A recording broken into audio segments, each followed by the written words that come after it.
Cardiac cycle पढ़ रहे हैं हम, तो कार्डियक साइकिल पढ़ने के लिए साइकिल है तो साइकिल बनाना पड़ेगा। तो मैंने ये साइकिल बना दिया है। ये अब आप बोलोगे कि ये तो यार चक्र जैसा लग रहा है, कुछ चक्के टाइप लग रहा है, बट हाँ ये ऐसे ही होता है। इसमें पूरे 8 खंड है, 2 गोले बनाए हैं, 2 गोले के बाद में उसको 8 खंडों में डिवाइड कर दिया है। 8 खंडों में क्यों डिवाइड किया है? क्योंकि पूरा एक साइकिल जो होता है cardiac cycle, 1 cycle is of 0.8 second का। तो मेरा जो हर एक खंड है वो 0.1 सेकेंड का है। ठीक है, यहाँ से शुरू करें कि यहाँ से शुरू करें? चलो बताओ। चलो ठीक है, मैं मान लेती हूँ कि आपने बोला होगा यहाँ से शुरू करते हैं। तो ये 0 सेकेंड हो गया। साइकिल है तो किसी न किसी डायरेक्शन में घूमना पड़ेगा ना हमको, तो ऐसे घूमे हम। तो ये 0 सेकेंड में है, तो ये 0.1 सेकेंड की कंडीशन हो जाएगी। फिर 0.2 सेकेंड, 0.3 सेकेंड, 0.4 सेकेंड, 0.5 सेकेंड, 0.6, 0.7 और जब वापस से आएंगे तो 0.8 सेकेंड। एक रफ डायग्राम से, मैं पूरा हार्ट नहीं बना रही हूँ, हार्ट पता है आप लोगों को कि कैसा होता है, मगर एक रफ डायग्राम बना रही हूँ ताकि आपको मैं समझा सकूँ कार्डियक साइकिल के बारे में। तो सपोज़ ये हमारे पास में लेफ़्ट एट्रिया है, ये हमारे पास में लेफ़्ट वेंट्रिकल है, यहाँ हमारे पास में राइट एट्रिया है, यहाँ हमारे पास में राइट वेंट्रिकल है। 4 चीज़ें मैंने यहाँ पे बना दी है। ये दिल के 4 चैम्बर बन गए हमारे। अब इसके बाद में हमें क्या पता है कि यार ये जो राइट एट्रियम है इसमें ओपनिंग होती है किसकी? सुपीरियर वेना कावा की और इन्फीरियर वेना कावा की ओपनिंग होती है। SVC ओपन होगा, IVC ओपन होगा। यहाँ पे सबसे जो वीनस ब्लड है वो कहाँ पे आता है? हमारा राइट एट्रिया में आता है। फिर राइट एट्रिया में जब ब्लड आ जाता है तो उसके बाद हमारा ब्लड कहाँ जाता है? राइट वेंट्रिकल में जाता है। फिर राइट वेंट्रिकल से हमारा ब्लड कहाँ जाएगा? पल्मोनरी ट्रंक या फिर पल्मोनरी आर्टरी बोल सकते हो आप, वहाँ जाएगा। और पल्मोनरी आर्टरी के थ्रू वो कहाँ चला जाएगा? लंग्स में चला जाएगा। तो इतनी चीज़ें हो गई। अब लंग्स में चला गया ब्लड, तो लंग्स में जाने के बाद में पल्मोनरी वेन के थ्रू जो ऑक्सीजनेटेड ब्लड आएगा, ये तो डीऑक्सीजनेटेड ब्लड था जो बॉडी से आ रहा था, अपर और लोअर बॉडी से आ रहा था राइट एट्रियम में, राइट एट्रियम से राइट वेंट्रिकल से पल्मोनरी आर्टरीज के थ्रू लंग्स में गया। लंग्स में फिर वो क्या होगा? प्योरीफिकेशन होगा और उसको ऑक्सीजन वाला ब्लड वापस भेजा जाएगा हार्ट में। किसके थ्रू? पल्मोनरी वेंस के थ्रू। तो पल्मोनरी वेंस की ओपनिंग होगी, पल्मोनरी वेंस से क्या आएगा? हमारा ऑक्सीजनेटेड ब्लड आएगा लेफ़्ट एट्रियम में। लेफ़्ट एट्रियम से वो ब्लड जाएगा लेफ़्ट वेंट्रिकल में और लेफ़्ट वेंट्रिकल से वो ब्लड कहाँ चले जाएगा? एओर्टा के थ्रू पूरे बॉडी पार्ट्स में चला जाएगा। सो दिस इज़ अ रफली हमारा जो हार्ट होता है उसका कैसा क्या काम होता है वो रफली ये डायग्राम मैंने बना दिया। Okay, understood. अब इसके बाद में हमें कार्डियक साइकिल को प्रॉपर समझना है। कार्डियक साइकिल को और अच्छे से समझने के लिए कुछ और पॉइंट्स हैं जिनका हमको ख्याल रखना है। तो ये मैंने बना दिया है क्या? Right atrium. ओके, अब राइट एट्रियम के अपर पार्ट में यहाँ पे कहीं होगा SA नोड, ऐसे नोड बना दिया, ऐसे नोड। फिर उसके बाद में यहाँ पे कहीं होता है AV नोड, ऐसे नोड और AV नोड बन गया। अब ऐसे नोड और AV नोड जो होते हैं वो आपस में कनेक्टेड होते हैं इंटरनोडल पाथवे के थ्रू। तो ये मैंने इंटरनोडल पाथवे बना दिया। ये मैं क्या बता रही हूँ? ये मैं कंडक्शन बता रही हूँ। ठीक है, जो हार्ट पंप करता है तो उसको जो इम्पल्स का कंडक्शन चाहिए ना, उसको कभी भी कोई भी जो मसल है उसको एक्टिवेट करने के लिए हमें उसको इम्पल्स देने होते हैं, स्टिमुलस देने होते हैं। तो वो इम्पल्स के जनरेशन की बात कर रहे हैं हम यहाँ पे। तो राइट एट्रियल में हमारे पास में ऐसे नोड है, ऐसे नोड और AV नोड आपस में कनेक्टेड हैं इंटरनोडल पाथवे के थ्रू। इसमें 3 होते हैं, एंटीरियर, पोस्टीरियर और मिडिल, वो आपको याद नहीं रखना है, बट ऐसे नोड और AV नोड आपस में इंटरनोडल पाथवे के थ्रू कनेक्टेड है। फिर AV नोड से आगे जहाँ पर हम जाएंगे तो यहाँ पे बंडल ऑफ हिज प्रेजेंट होते हैं।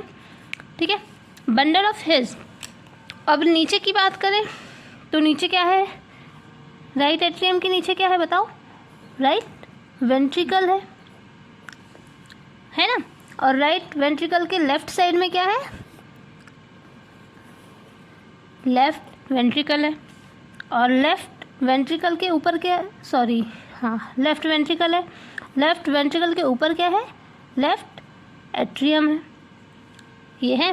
फिर AV नोड से चले थे तो बंडल ऑफ हिज आया था। बंडल ऑफ हिज आने के बाद में ये जो वेंट्रिकल की वॉल्स पर डिवीज़न हो जाता है इन नोडल पाथवे का, तो ये जो डिवीज़न हुआ है इसको हम बोलते हैं पुरकिंजे फाइबर, जो कि वेंट्रिकल की वॉल में पूरे के पूरे बिखरे पड़े रहते हैं।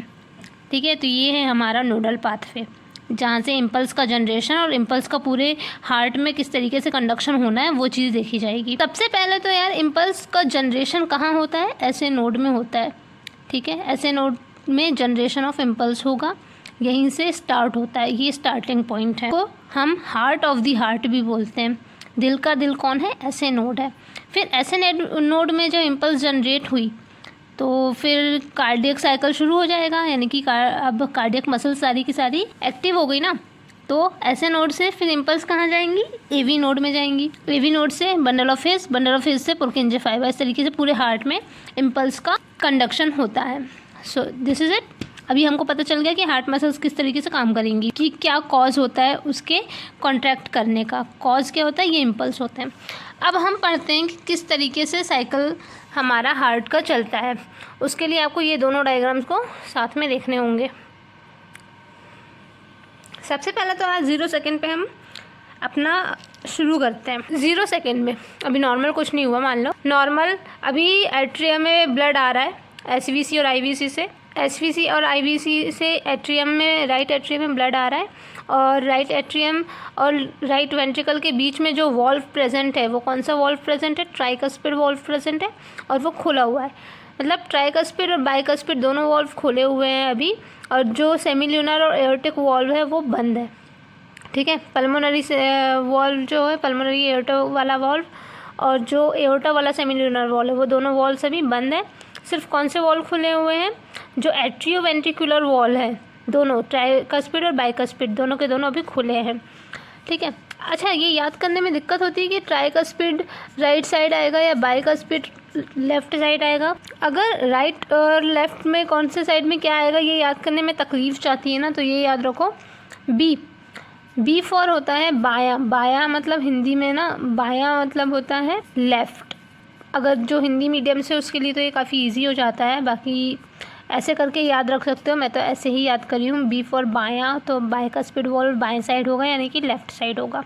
ऐसे करके याद रखना है। चलो अब वापस हम टॉपिक पे आते हैं। तो 0 सेकेंड में अभी नॉर्मली यहाँ पे ब्लड आ रहा है, राइट एट्रियम में ब्लड आया। कहाँ से आया? एसवीसी और आईवीसी से आया, और राइट एट्रियम, और क्योंकि एट्रियोवेंट्रिकुलर वॉल्व अभी ओपन है तो उसकी वजह से एट्रिया का ब्लड कहाँ जा रहा है हमारे पास में? वेंट्रिकल में जा रहा है। अभी नॉर्मल डायस्टोल के टाइम में, जो नॉर्मल टाइम है उसमें ब्लड तो जा रहा होता है एट्रिया से वेंट्रिकल में, लेकिन जब एट्रिया से वेंट्रिकल में ब्लड जा रहा है डायस्टोल की सिचुएशन में, लेकिन क्या होता है ना कि डायस्टोल की वजह से पूरा का पूरा एट्रिया का ब्लड जो होता है वो वेंट्रिकल्स में नहीं आ पाता है। तो इसकी वजह से अब एट्रिया जो होगा सिस्टोल करेगा, कॉन्ट्रैक्ट करके अपना ब्लड को वेंट्रिकल में पहुंचाएगा। जब एट्रिया कॉन्ट्रैक्ट करके अपना ब्लड वेंट्रिकल को पहुंचा रहा है तो ये वाली जो कंडीशन है इसको हम एट्रियल सिस्टोल बोल रहे हैं, ताकि जो एट्रिया का रिमेनिंग ब्लड है वो भी वेंट्रिकल पे चला जाए। तो यहीं से हम साइकिल को शुरू करते हैं। ठीक है, 0 सेकेंड तक में अभी तक कुछ नहीं हुआ, लेकिन एट्रिया का सिस्टोल शुरू हुआ। ठीक है, तो मैं एक मार्क कर रही हूँ, ये जो ऊपर वाला सर्कल है वो एट्रिया के लिए है, अंदर वाला जो सर्कल होगा वो वेंट्रिकल के लिए होगा। तो 0 सेकेंड के बाद में, मतलब नॉर्मली जैसे शुरू कर रहे हैं हम एट्रिया सिस्टोल से शुरू कर रहे हैं। तो चलो इस 0.1 सेकेंड के लिए एट्रिया जो है सिस्टोल कर गया। तो एट्रिया कितने टाइम के लिए सिस्टोल करता है ये आपको याद रखना है, 0.1 सेकेंड के लिए सिस्टोल करता है। अब इसके बाद में एट्रिया सिस्टोल किया, तो एट्रिया के सिस्टोल की वजह से क्या होगा कि एट्रिया में जितना भी ब्लड था वो कहाँ आ गया? वेंट्रिकल्स में आ गया। तो अब वेंट्रिकल में ब्लड आ गया, जैसे ही एट्रिया सिस्टोल हुआ तो तुरंत यहाँ पे क्लोजर ऑफ, यहाँ पे होता है क्लोजर ऑफ एवी वॉल्व्स, यानी कि जो दोनों के दोनों एवी वॉल्व्स होते हैं ना वो दोनों के दोनों क्लोज हो जाते हैं, और दोनों के दोनों जो एट्रियम होते हैं वो साथ में सिस्टोल करते हैं, साथ में कॉन्ट्रैक्ट होते हैं। ठीक है, ये याद रखना है आपको कि दोनों एट्रिया साथ में कॉन्ट्रैक्शन करेंगे, साथ में सिस्टोल होगा उनका, और जैसे ही उनका सिस्टोल होता है वैसे ही जो एवी वॉल्व्स हैं वो बंद हो जाएंगे। फिर उसके बाद में क्या होता है कि यार अब वेंट्रिकल में सारा ब्लड भर गया है, तो अब वेंट्रिकल से वो ब्लड कहाँ जाएगा, पल्मोनरी आर्टरी में जाएगा और एओर्टा में जाएगा। दोनों वेंट्रिकल्स की बात कर रही हूँ मैं, दोनों एट्रिया साथ में सिस्टोल किए थे, अब दोनों वेंट्रिकल्स साथ में सिस्टोल करेंगे और अपने ब्लड को पल्मोनरी आर्टरी और एओर्टा में भेजेंगे। तो वो कितने देर के लिए कॉन्ट्रैक्ट करते हैं, तो वो 0.3 सेकेंड्स के लिए कॉन्ट्रैक्ट करते हैं। ठीक है, तो हर एक डब्बा 0.1 सेकेंड का है, तो मुझे कितने डब्बे भरने पड़ेंगे, 3 डब्बे भरने पड़ेंगे। ठीक है, एक डब्बा ये, दूसरा डब्बा ये और तीसरा डब्बा ये। तो ये हो गया वेंट्रिकल का 3.3 सेकेंड्स के लिए कॉन्ट्रैक्शन। आपको समझ में आ गया। अब जब वेंट्रिकल्स कॉन्ट्रैक्ट हो गए तो वेंट्रिकल्स ने सिस्टोल के ज़रिए अपना सारा ब्लड कहाँ पहुँचा दिया, अपना ब्लड कहाँ पहुँचा दिया, एओर्टा में और पल्मोनरी आर्टरी में पहुँचा दिया। अब इसके बाद में जो चारों के चारों हैं वो वापस से नॉर्मल डायस्टोलिक कंडीशन में आ गए हैं और जो सेमिल्यूनर वॉल्व है वो बंद हो जाएंगे just after the systole of both the ventricles. तो यहाँ साइड में क्या होगा, closure of semilunar valve, closure of semilunar valve. अब 2 वॉल्व जो हैं क्लोज हुए हैं अपने, यानी कि जो चारों वॉल्व थे वो 2 पॉइंट पर क्लोज हुए। एवी वॉल्व कहाँ क्लोज हुए, एट्रिया सिस्टोल के बाद। सेमिल्यूनर वॉल्व कहाँ क्लोज हुए, वेंट्रिकल सिस्टोल के बाद। तो जो हार्ट का साउंड आता है ना वो हमेशा हमको क्लोजर ऑफ दी वॉल्व्स पर साउंड आता है, कभी भी वॉल्व्स की ओपनिंग पर साउंड नहीं आएगा। याद रखना, क्लोजर में ही साउंड आता है, क्योंकि जब वो क्लोज होगा तो जब वो ब्लड वापस जाएगा ना तो उसमें उसकी आवाज़ आएगी, ब्लड टकराने की आवाज़ आती है।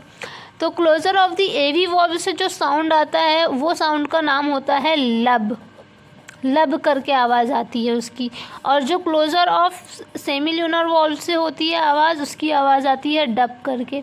तो लब डब का साउंड सुनाई देता है, धक धक का साउंड नहीं सुनाई देता, लब डब का साउंड सुनाई देता है, वो भी कब, क्लोजर ऑफ दी वॉल्व्स के टाइम पे।